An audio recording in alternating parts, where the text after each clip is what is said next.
Hello दोस्तों, आर्थिक बातें के यूट्यूब चैनल में आपका बहुत-बहुत स्वागत है। दोस्तों, इस चैनल पे हम लोग हमेशा फाइनेंस और स्टॉक मार्केट की बातें करते हैं। तो आज हम लोग फिर से एक फाइनेंस का टॉपिक देखने वाले हैं। आज हम लोग वो देखेंगे जो एक बहुत ही कॉमन मिस्टेक्स होते हैं जो हर इन्वेस्टर करता है और खासकर जो नए इन्वेस्टर्स होते हैं, उन्हें तो ये करना ही नहीं चाहिए लेकिन फिर भी वो करते हैं। क्या करते हैं? आज इस वीडियो में हम लोग समझेंगे। दोस्तों, ये वीडियो बहुत ही इंटरेस्टिंग होने वाली है, इसलिए इस वीडियो को पूरे ध्यान से देखिएगा। ठीक है, चलिए आगे बढ़ते हैं हम लोग बिना कोई देरी किए हुए।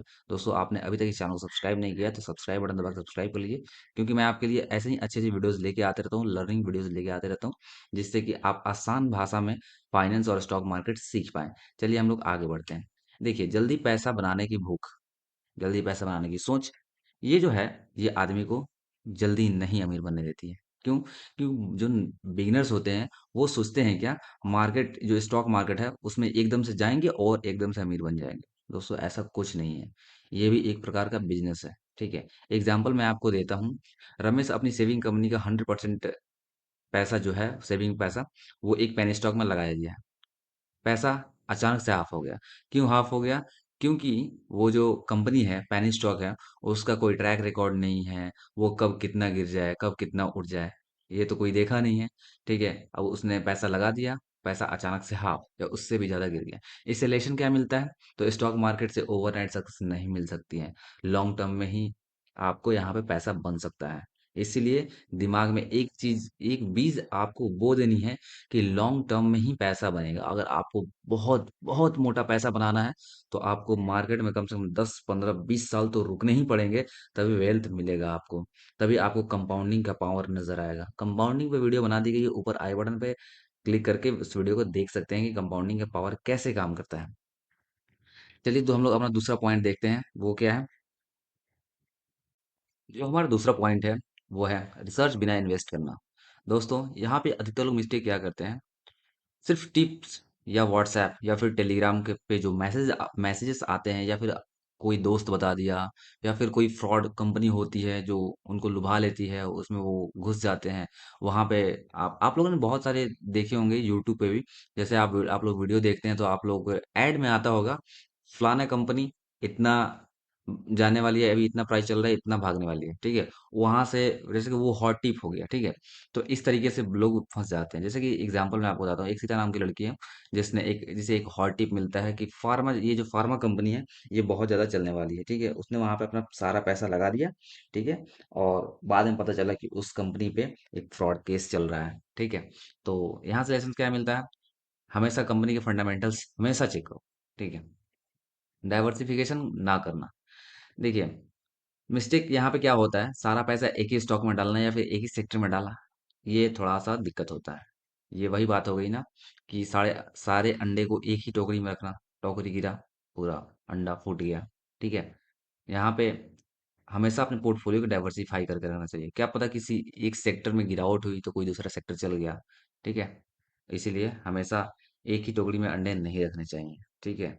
ये बेट तब होती है जब आपको पता हो कि इस कंपनी में कुछ खास है। ठीक है? आपको इनसाइडर कुछ पता हो। ठीक है? नहीं तो फिर भी वैसा नहीं करना चाहिए। डाइवर्सिफिकेशन हमेशा रखना चाहिए। थोड़ा थोड़ा पैसा हर कंपनी में, हर सेक्टर में रखना चाहिए। अब ऐसा नहीं कि 2000 3000 कंपनी कर लेना, नहीं, 10 15 कंपनी काफी है पोर्टफोलियो के लिए। ठीक है? चौथा जो मिस्टेक लोग करते हैं, वो मार्केट को टाइमिंग करना। मिस्टेक क्या है, तो एंट्री एग्जिट प्रेडिक्ट करना। देखिए, एंट्री एग्जिट प्रेडिक्ट करना, एंट्री करना एग्जिट करना आपके हाथ में है, प्रेडिक्ट करना आपके हाथ में नहीं है। बस अंदाजा लगा सकते हैं गिरावट यहाँ तक हो सकती है या फिर यहाँ पे टॉप लग सकता है। इससे ज्यादा आप कुछ कर नहीं सकते हैं। ठीक है? और आपका जो प्रेडिक्शन है फेल भी हो सकता है। इसीलिए एक एसआईपी सिस्टमेटिक तरीके से आप लोग मार्केट में बने रहिए, आप लोग बहुत पैसा कमाएंगे। ठीक है? ये खासकर बिगनर्स को मेरा सलाह है कि एसआईपी के तरीके से मार्केट में पैसा डालते रहें, आंख बंद करके, अच्छी अच्छी कंपनीज में फंडामेंटल चेक करके। ठीक है? यहाँ से लेसन क्या मिलता है, मार्केट टाइमिंग मुश्किल है, एसआईपी बेटर है। ठीक है? इमोशन के साथ डिसीजन लेना, ये पांचवा नंबर हम लोग का पॉइंट है। और यहाँ पे लोग मिस्टेक क्या करते हैं, ग्रीड और फियर के चक्कर में डिसीजन ले लेना। ठीक है? जैसे कि यहाँ पे एक एग्जांपल मैं आपको देता हूँ। मनोज ने एक स्टॉक 20% प्रॉफिट पे बेच दिया, फियर ऑफ लॉस। ठीक है? कहीं लॉस ना हो जाए, और दूसरे स्टॉक को 50% लॉस तक होल्ड किया, होप ऑफ रिकवरी। ठीक है? कि 50% लॉस है, अब ये रिकवर कर जाएगा, अब ये रिकवर कर जाएगा। ऐसा बिल्कुल नहीं करना है। यहाँ से लेसन क्या मिलता है हम लोगों को? डिसिप्लिन और स्ट्रेटजी सबसे इंपॉर्टेंट है। ठीक है। यहाँ पे जो हम लोग का छठा नंबर पॉइंट है, वो है शॉर्ट टर्म नीड्स के लिए मार्केट। ठीक है, मार्केट को यूज करना। जैसे मिस्टेक करते हैं क्या, शादी, फीस, पैसा से मार्केट, पैसा, उस पैसे को मार्केट में डालना। यहाँ पे मैं आपको एग्जांपल देता हूँ। कविता को 1 साल में बेटी की शादी के लिए पैसा चाहिए था। उसने मार्केट में इन्वेस्ट किया और उस वक्त मार्केट गिर गई। यहाँ से लेसन क्या मिलता है? शॉर्ट टर्म में गोल के लिए, गोल्स जो होते हैं, एम्बिशंस, वो शॉर्ट टर्म गोल्स के लिए एफडी, आरडी या लिक्विड फंड बेस्ट है। मार्केट सिर्फ लॉन्ग टर्म के लिए है। ठीक है, शॉर्ट टर्म के लिए, मतलब ऐसा मेरे साथ भी हो चुका है। ये जो एग्जांपल्स मैं दे रहा हूँ ना, ये सब मार्केट से मैंने सीखा है। राइट। तो इन ये सब गलती आपको नहीं करने हैं। ठीक है।